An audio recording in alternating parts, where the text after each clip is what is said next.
Seberandalan apa sih, Mas? Iya. Emang seberandalan apa sih anak-anak berandal? Putaw-putawan, narkoba, ekstasi baru masuk gitu. Jadi lingkungan gue kayak gitu. Harus kayak gitu ya ketika lu suka black metal, lu harus nyembah setan gitu. Gue kayak ngeliatin mereka nih, bilang, lu band apaan sih? Paling juga kayak cemen gitu kan. Udah gue aja yang nyanyi band lo.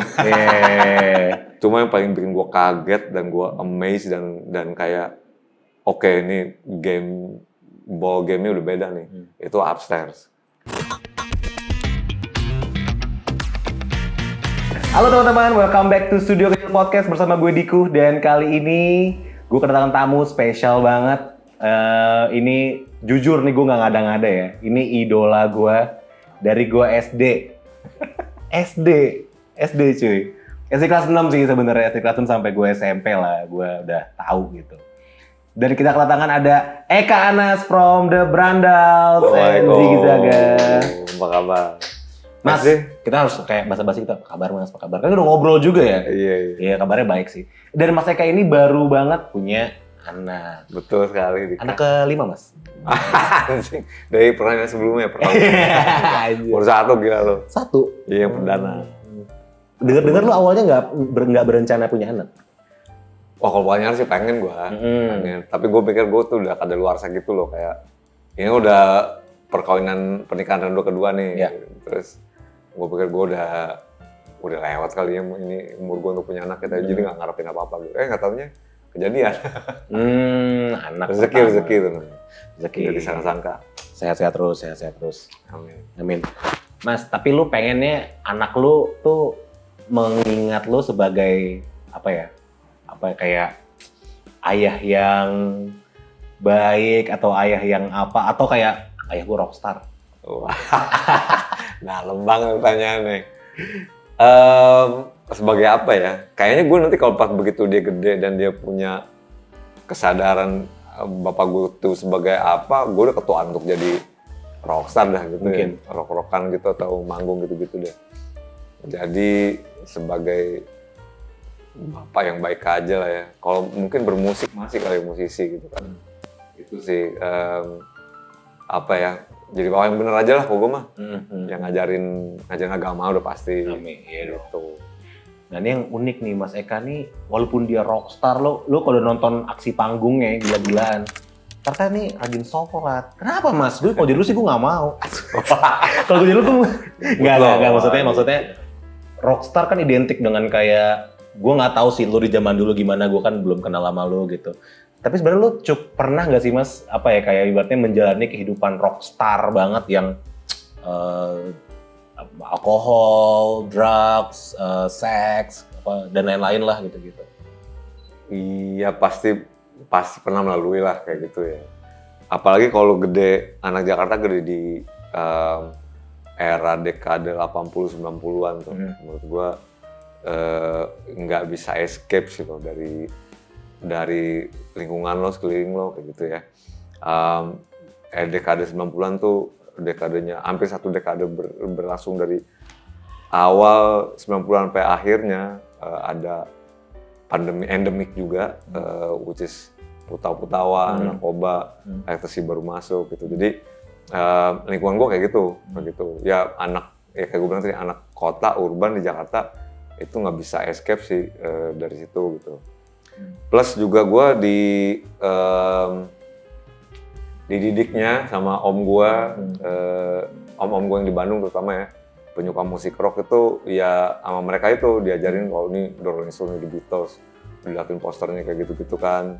Dan gue mulai belajar sendiri, nyari-nyari sendiri dan ngelihat figur musisi-musisi ini, plus musisi yang gue idolakan juga. Slang dulu baru keluar gitu kan, terus ngelihat, pernah juga kan mereka kan satu tongkrongan potluck kena narkoba.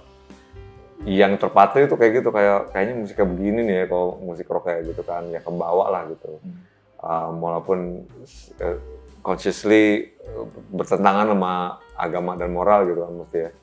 Tapinya ya yang anak muda pasti kan pengen nyobain ke bawah-bawah juga. Jadi ya ngalamin juga lah gitu. Ngalamin. Gue pernah dulu lagi tripping, cek. Gimana ceritanya tuh mas? Di poster dulu namanya, poster kafe dulu ada di itu tuh Gatot Subroto tuh, Museum Satria Mandala.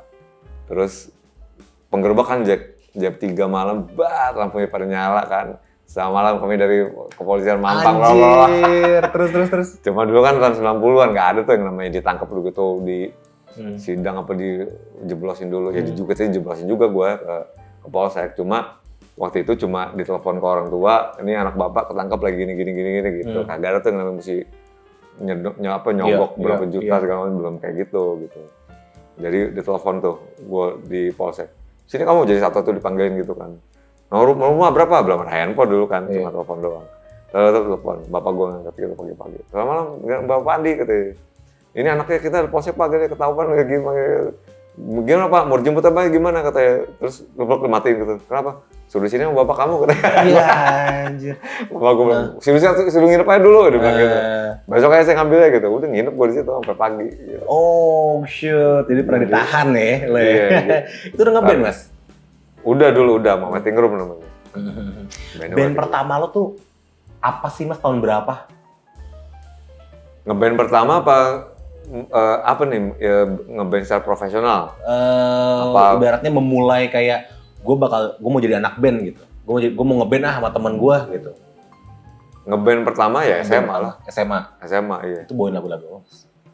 SMA dulu gue bawain kayak rock and blues gitu ya. Gue nggak tahu kalau mungkin ada yang tahu juga, ada band di Amerika namanya The Black Crowes gitu. Jadi gue lagi suka sama band-band 60s, 70s rock gitulah gitu kan. Jadi Hendrix, Zeppelin gitu. Cuma dari bapak juga sih dengernya. Cuma band pertama gue di SMA itu karena gue lagi suka sama si band itu. Jadi kita mulai siap-siap untuk manggung di prom night gitu. Jadi bawain 3 lagu waktu itu gue inget banget. The Black Crowes, ada Blind Melon namanya, No Rain, tau gak sih lo? Itu terus udah cuma 3 lagu itu aja deh kayaknya. Baru akhirnya, tapi itu udah ada referensi yang kayak lo kan suka banget David Bowie itu udah tahu David Bowie gitu-gitu. Apa belum SMA belum. Dulu gue bikin celana cut bray dulu SMA. Tapi kan cari celana cut bray susah ya, jadi ke tukang jahit dibuka ini ada. Dibukain ini, tambahin lagi. Gitu. Jadi pas promnya tuh pokoknya anak-anak angkatan gue gila, band lo paling keren. Anjing iya sih. Pakai baju emak gue, baju cewek kayak gitu. Iyalah, keren lo. Jadi ya itu band pertamanya tuh. Habis itu baru Waiting Room. Oh iya. Nah, gue tuh ada satu pendapat sih mas, kayak menurut gue orang-orang zaman dulu ya, maksudnya sangkatan-sangkatan lu, bahkan abang-abangan gue, yang punya referensi musik yang oke, itu lu orang-orang berprivilege, bener nggak mas? Kayak maksud gue gini, kayak pada zaman itu kan internet belum kayak sekarang lah ya, gitu. Belum ada Spotify, YouTube juga mungkin belum ada. Untuk lu bisa nemuin nih band keren, nih lagunya enak, lu kan berarti harus koleksi CD banyak gitu ya. Berarti maksud gue bisa mengatakan orang-orang zaman dulu gitu ya, yang punya band keren, yang punya referensi musik keren, itu privilege. Apa iya nggak mas kayak gitu? Iya benar, sampai sekarang pun kayak gitu. Kalau menurut gue, musik tuh menurut gue, musik sendiri tuh merupakan suatu privilege sih buat gue, buat sebagian anak remaja ya menurut gue. Dan sampai sekarang pun itu menurut gue industri bisnis yang nggak semua orang bisa excel dan terhighlight gitu.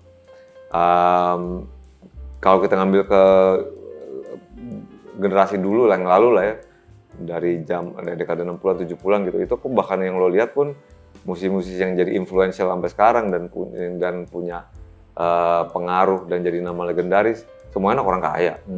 Lo namain siapa? Faris RM, Chrisye, siapa? Gobles, Om Ye, gitu ada anak orang berada gitu. Jadi emang itu kegiatan ekstrakurikuler atau aktivitas yang membutuhkan biaya. Benar. Kayak gitu, dari peralatannya, nyawa studionya, referensi musiknya kayak gitu kan, nyari CD, kaset. Dan dulu juga di zaman gue SMA, kuliah, ya iya orang-orang yang yang punya CD aneh, band aneh tuh keluarga orang kaya yang siapanya keluar bolak-balik keluar negeri, orang tuanya, kakaknya ada yang kuliah di luar negeri kayak gitu. Jadi mereka ngirimin CD-nya kayak gitu. Bapak gue pun dulu di kelautan kan, dia perikanan lah gitu. Jadi kalau misalnya ke Singapura nitip gue, kalau dia ke Jepang gue nitip kayak gitu. Jadi kayak begitu, walaupun kalau dibilang orang kaya enggak juga sih, gue middle class lah gitu. Tapi ini yang gue sering gue mention di highlight di berbagai kesempatan, kalau industri musik itu terkait ke satu fenomena yang namanya working class dilemma. Jadi dilema anak kelas pekerja. Jadi lo kalau dari anak kelas pekerja biasa mau terjun di dunia musik itu akan lebih sulit, 2 kali lebih sulit daripada anak-anak yang dari middle upper class kayak gitu. Karena lo mesti 2 kali kerja lebih keras untuk cari referensi, ngumpulin duit, rekamannya, latihannya, alat-alatnya kayak gitu. Makanya sampai sekarang pun siklusnya gitu-gitu aja. Band-band yang ngetop pun kalau bilang lu teliti background anak orang kaya semua. Kayak gitu. Mau jemput siapa? Coba Fish, Bersuara, siapalah, Elephant Kind yang gede-gede sekarang. Burger Kill, kalau menurut gue itu satu dari Ebennya kaya almarhum Eben. Almarhum Kang Eben tuh menurut gue ya middle lah ya, middle class gitu. Gue nggak kenal mereka, tapi menurut gue Burger Kill tuh atau geng-geng Ujung Berung itu menurut gue satu dari contoh sampel kecil dari anak-anak working class, middle class yang bisa akhirnya nembus ke atas kayak gitu. Tapi lu lihat band-band yang highlight sekarang yang berprestasi, anak orang berada semua. Bener. Kayak gitu. Tapi Peter Pan tuh katanya pengamen. Lu kenal sama Ariel gitu-gitu? Enggak begitu banget sih. Gitu. Cuma gue nggak tahu kalau Peter Pan nggak kenal dekat dan kurang mendalami juga ya. Iya. Cuma ya itulah. Ya, slang kayak gitu kan. Kayak gitu sebenarnya Om Bim Bim, gitu, Mas Bim Bim, Mas Kakak semuanya anak orang berada. Orang berada ya, iya sih. Mas Indranya anak Titik Kadarsi, itu dia kan seleb tahun 80-an kayak gitu. Seringai, Metallica, band-band metal kayak gitu. Itu dari semi kayak middle upper class semuanya. Bener sih. Kayak gitu. Jadi kalau dibilang kayak, wah dulu gue dari susah, itu mungkin satu di antara puluhan yang emang anak orang kaya gitu ya. Dan which is bukan hal buruk menurut gue. Bukan hal buruk. Dalam artian ya mereka sesimpel tahu potensinya, keberadaannya, tahu mereka punya modal dan mereka mempergunakannya sebaik mungkin. Kayak gitu. Dan mereka seharusnya kayak begitu. Kayak gitu. Kalau misalnya lo cuma anak orang kaya bisa ngabisin duit orang tua doang, mabok, narkoba, masuk penjara ya kan. Sayang ya. Iya. Tapi kalau bisa berprestasi bikin musik ya keren dong gitu. Wes. Tapi kalau The Brandals sendiri nih, kalau gue highlight The Brandals itu dibuat tahun 95. 2001. Jauh banget. Gue kelas 1 SD udah bikin band Mas Eka. Dan gue itu denger The Brandals itu waktu lu ngeluarin 100% Control 2007, benar kan? Lu SD tahun berapa sih? Gue SD tuh 2001 sampai 2007. Oh iya, kita baru keluar itu. Iya. Itu yang cover albumnya gambar gerobak tuh. Iya kan ya? Iya. 100% Control. Itu audio Umbralis yang kedua. 100% Control setelahnya tahun 2007 yang covernya si Darbo. Iya, gambarnya cover itu. Ya itu gue dengerin langsung kayak, weh, this is my song. Gue langsung gitu. Dan lu apa sih maksudnya waktu itu tuh bikin ini, gue mungkin spesial ngomongin The Brandals tuh kayak sebuah band. Lu ngeband tuh emang buat for fun atau lu punya misi kayak gue ingin menggerakkan semangat anak muda, gue pengen rebel, emang kayak namanya berandal, lu berandalan apa gimana sih Mas? Gue tuh belum pernah ngobrol itu sama lu dari dulu. Di channel tempat kita kerja sebelumnya. Nggak sempet aja. Apa tadi? Maksudnya tujuannya The Brandals tuh emang for fun atau kayak emang lu punya misi gitu loh maksudnya? Tujuan The Brandals ya? Kalau The Brandals itu kan kita ngomongin konteksnya berarti waktu gua baru aja lulus dari Australia pulang ke Jakarta tahun 2002. Terus gua ngelihat waktu itu gua ada gap 3 tahun kan kuliah, jadi 3,5 tahun deh. Jadi nggak ngikutin lagi perkembangan skena independen di Jakarta tuh kayak gimana kayak gitu musiknya. lokal tuh kayak gimana. Terus gue pulang 3 tahun gue nggak bermusik sama sekali tuh di sono. Ya konsen jadi anak kuliah, anak seni aja kayak gitu kan. Dengerin musik kayak jalan nonton konser gitu-gitu, cuma nggak intens lah gitu. Gue lagi bener-bener menikmati peran gue sebagai seniman gitu. Cuma pas pulang sini hilang tuh semuanya tuh. Gue nggak tahu kenapa kayak dorongan untuk ngelukis, ngapain berkarya tuh ambles semuanya gara-gara anjing Jakarta lagi, sumpek lagi gitu kan. Macet lagi, polusi lagi, beda banget kan dunianya sama di Sydney, sama di Jakarta kayak gitu. Jadi outlet gue kemana ya? Dan gue kayaknya gue ya bermusik lagi deh. Gue nggak tahu apakah gue yang memilih musik atau musik yang memilih gue. Tapi akhirnya gue kembali lagi ke situ gitu. Nyoba-nyoba band lagi gitu kan sama teman-teman yang lama gue kumpulin. Cuma nggak klik-klik gitu kayak ada yang udah kerja, ada yang udah nikah kayak gitu kan. Ada yang ngebandnya cuma gue ngeband cuma gue nggak mau latihan dong, pengen serius gitu kan. Nggak klik-klik dan akhirnya di rumah ada sendiri punya band.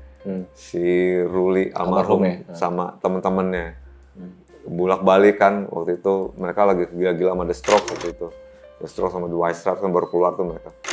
Terus gua kayak ngeliatin mereka nih, bilang, lu band apaan sih, paling juga kayak cemen gitu kan.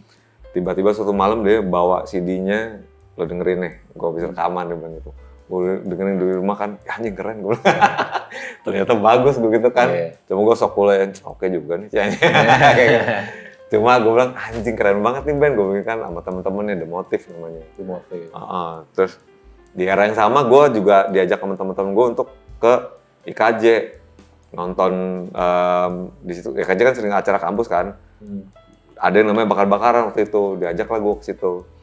Gue nonton tuh sama band-band yang lain lah, terus ya template IKJ waktu itu sama-sama aja punk rock gitu kan, Britpop, masih yang inilah gitu. Cuma udah ada beberapa shifting trend yang gue lihat udah bukan cover-cover lagi. Dalam artian biasanya kan setahu gue sebelum gue kuliah tuh dekade akhir 90-an masih band cover ya, band-band lokal, bawain pop lah, Oasis, Blur, apa kok nggak hardcore, indie gitu kan. Jadi formatnya masih band tribute gitu. Begitu gue di bakar-bakaran, udah mulai ada 1-2 nih kayak, anjing bawain lagu sendiri gitu kan. Terus gue nggak hafal siapa-siapa aja dan apa ininya, cuma gue dikasih tau sama teman-teman gue yang di KJ, ini si ini bandnya, ini bawain lagu sendiri. Oh dulu bekas ini ya, personil ini gue sama siapa lah gitu. Rumah sakit waktu itu manggung udah mulai bawain lagu sendiri gitu kan. Cuma yang paling bikin gue kaget dan gue amazed dan kayak oke, ini ball game-nya udah beda nih. Itu Upstairs. Gue nonton dia bangun di situ, Jimmy keluar jam 1 malam, Dik, lo bayangin aja. Karena kan gitu kan telat. Dia keluar pakai baju loreng. Gue masih ingat kan. Loreng, putung, jambul, ketat merah. Terus di kajian lu kalau manggung lu dicela kan sama seniornya. Itu nyala balik deh katanya. Ngentot lo. Pokoknya di awal lu kotor gitu. Pokoknya cela kayak gitu kan. Anjing band apaan nih gue bilang gitu kan. Belum nyanyi satu lagu pun gue udah wah anjrit. Dulu gue kenal Jimmy di Be Quiet sama apa ya. Jadi belum dia drummer kan dulu kan. Belum tahu dia itu vokalis gitu. Nih si Jimmy bukan iya dulu kan gini-gini. Iya anjrit. Band apaan deh? Begitu dia main, Upstairs gue blown, gue hantu. Melihat dia anjing keren banget bandnya. Mereka bawa nilai, Most of Love, atau lagu album pertama lah gitu kan. Dan belum ada band yang, ini kita ngomongin global trend ya. Waktu itu masih zaman hip metal, masih zaman apa lah gue gak ngerti gitu.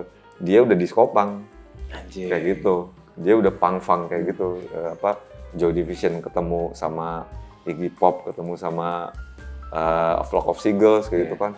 Wah anjir gue ngeliatnya gila sih ini gue begitu kan. Dari situ gue mulai kayak, ini berarti udah beda nih, ini landscape-nya bakalan berubah. Gue udah bisa nyium itu dari ngeliat penampilan dia. Dari Upstairs. Akhirnya gue balik lagi, gue mulai ngenyatain si Ruli, adik gue. Udah gue aja yang nyanyi band lo. Kayak begitu, karena dulu ada vokalisnya namanya Edo gitu. Sekarang dia bikin band The Safari, cuma waktu itu kayak nggak nyambung, nggak kawin gitu sama kan vokalnya gitu kan. Si Edo tuh dulu emang sama si Ruli sama temen-temennya itu biasa bawain Britpop gitu kan, apa pop, menswear gitu-gitu. Oasis gitu. Terus gue bilang, nih mendingan gue nyanyi, coba deh sekali ikut sama gue. Akhirnya gue racunin, ya latihan lah gitu, barengan. Tanpa si Edo. Dia juga kayak gue nyanyi, terus ini lagunya gue ganti ya lirik-liriknya dan melodinya, gue bilang gitu kan. Oh iya nggak apa-apa gitu, udah. Jebret, nyanyi, kawin semuanya. Gue nggak tahu lu pasti kalau pernah ngerasain ngeband yang namanya chemistry pertama kali lo klik, itu nggak bisa dibeli rasanya sih. Kayak anjing keren lihat-lihatan kayak gitu kan. Kayak begitu dan udah dari situ mereka kayak, ya kayak malu aja deh kan. Udah bergulir dari situ. Dari situ Itu 2002 tuh. Akhirnya The Motive ganti nama jadi The Brandals. Iya, ya waktu itu karena gue bilang jangan The Motive deh namanya, gue bilang gitu, kita ganti lagi yang lebih Indonesia, yang lebih awam, lebih familiar, dan kita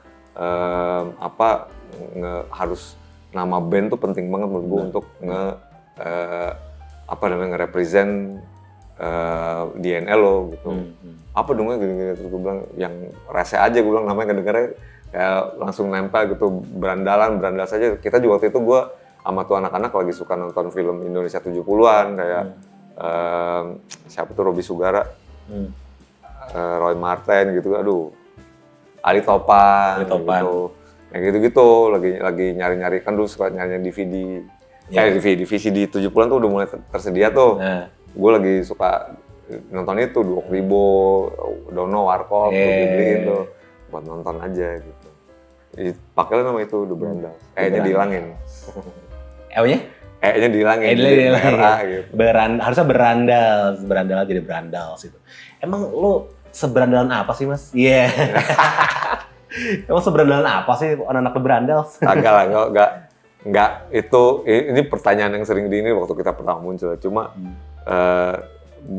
untuk nama aja sih. Cuma kalau ngomongin personality anak rumahan semua. Anak rumahan ya. Kita cuma anak middle class, anak kelas menengah yang bapak kita kerja, ibu kita di rumah, terus kita suruh kuliah yang benar, kayak gitu aja sesimpel itu, pacaran kalau weekend kayak gitu.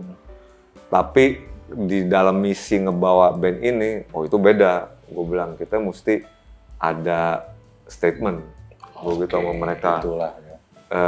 Lu cuma ngeband doang, ya jangan, tapi mesti ngegebrak, orang mesti ingat kayak gitu. Dan gue bilang sama dia, gue baru nonton Upstairs dan menurut gue nih bakalan berubah nih. Gue bilang, gue cukup beruntung karena bisa ngikutin skena independen Jakarta di gelombang pertamanya di awal 90-an gitu kan. Di poster waktu itu dari 94 lah kalau nggak salah ya. Terus Bandung Jakarta tuh jadi poros yang penting menurut gue. Dan gue cukup beruntung ada di situ bareng band pertama gue. Dan gue ngelihat walaupun udah sempat mati suri di akhir 90 awal 2000, cuma ini bakalan is about to explode. Gue bilang gitu, bakalan pecah nih, gue bilang gitu. Makanya kita mesti ada di situ gitu.